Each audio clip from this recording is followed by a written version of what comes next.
Hello friends, welcome to bliss cinemas. இன்னைக்கு நம்ம தமிழ் டப்பிங்ல ரிலீஸ் ஆயிருக்க the white haired witch of lunar kingdom படம் எப்படி இருக்குன்னு பார்க்க போறோம். வாங்க வீடியோக்குள்ள போகலாம். இந்த படம் பாத்தீங்கன்னா 2014 வருஷம் ரிலீஸ் ஆன ஒரு ஆக்ஷன் அட்வென்ச்சர் படம். இதோட ரன் டைம் பாத்தீங்கன்னா 1 hour 44 minutes இருக்கு. இந்த படத்தை சி லியாங் டைரக்ஷன் பண்ணிருக்காங்க. இதுல பிங் ஃபாங், ஜியோமிங் காங் மற்றும் பலர் நடிச்சிருக்காங்க. இப்ப இந்த படம் எப்படி இருக்கு பார்க்கலாமா வேணாமா, யாரெல்லாம் பார்க்கலாம் அப்படின்றத இந்த வீடியோல தெளிவா பார்க்கலாம். இப்ப இந்த படத்தோட கதையை பத்தி பார்க்கலாம். மிங் வம்சத்தோட ராஜ்யத்தை பாத்தீங்கன்னா ஒரு அரசர் ஆண்டுகிட்டு இருக்காரு. ஆனா அதுல பல ஊழல்கள் நடக்குது.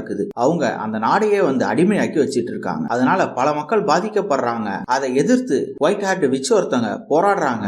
அவங்களெல்லாம் காப்பாத்துறதுக்கு பாக்குறாங்க. அது கூட நம்ம ஹீரோவும் பக்கபலமா நிக்கிறாரு. அதுக்கப்புறம் இந்த படத்துல என்னென்ன சுவாரஸ்யமான சம்பவம் நடந்தது, இவங்க யாரு, கடைசியில் என்னதான் ஆச்சு அப்படின்றது தான் இந்த படத்தோட முழு கதையே. இப்ப இந்த படத்தோட பாசிட்டிவ் நெகட்டிவ் பத்தி பார்க்கலாம். பாசிட்டிவ், தமிழ் டப்பிங் ரொம்ப நீட்டா லிப்சிங் கூட பண்ணி கொடுத்திருக்காங்க. ஸ்டோரி பிளாட் பொறுத்தளவு பாத்தீங்கன்னா ஒரு இன்ட்ரெஸ்டிங்கான ஸ்டோரி பிளாட்டாவே இருக்கு. இது கேட்கும் போது பெர்ஃபார்மன்ஸ் வைஸ் பார்க்கும்போது படத்தில் நடிச்சிருக்க எல்லாருமே ஒரு நீட்டான பெர்ஃபார்மன்ஸே கொடுத்திருக்காங்க. குறிப்பா ஹீரோயினும் ஒரு அல்டிமேட்டான பெர்ஃபார்மன்ஸே கொடுத்திருக்காங்க. படத்துல ஒரு ஆக்ஷன் சீக்வன்ஸ்ல மிகப்பெரிய பாசிட்டிவ் சொல்லலாம். ஒரு ஆக்ஷன் சீக்வன்ஸ் பார்க்கிறதுக்கு சூப்பரா தத்ரூபமா இருக்கு. கேரக்டர் ரைட்டிங்கும் பாத்தீங்கன்னா ஹீரோயின் கேரக்டர் அல்டிமேட்டா இது எடுத்திருக்காங்க. டெக்னிக்கல் ஆஸ்பெக்ட்ஸ்லயும் படம் சவுண்டாவே இருக்கு. சினிமாட்டோகிராஃபில சூப்பரா பண்ணி கொடுத்திருக்காங்க. சவுண்ட் எஃபெக்ட்ஸ் பிஜிஎமும் நல்லாவே இருக்கு. இந்த படத்தோட ஸ்கிரீன் பிளே வைஸ் பார்க்கும்போது படம் கொஞ்சம் ஆன் அண்ட் ஆஃபா தான் இருக்கு. சில சீன்ஸ் நல்லாவே இருக்கு. அதே மாதிரி பாத்தீங்கன்னா ஸ்டார்டிங்ல எண்ட் வரைக்கும் ஒரு ஆவரேஜான ஸ்பீட்ல தான் போகுது படம். ஆகும் சொல்லிக்கிற அளவு எதுவும் கிடையாது. அதே மாதிரி பாத்தீங்கன்னா பல சீன்ஸ் பிரெடிக்டபிளாவும் லேகிங்காவும் இருக்க தான் செய்யுது. ஓவராலா இந்த படம் ஒரு ஒன் டைம் வாட்சபிள் படம் தான். வேணும்னா ட்ரை பண்ணி பாருங்க. படத்துல அடல்ட் கண்டென்ட் இருக்கு. சோ ஃபேமிலியோட ட்ரை பண்ணாதீங்க. இன்னொரு வீடியோல சந்திக்கலாம். தேங்க்யூ.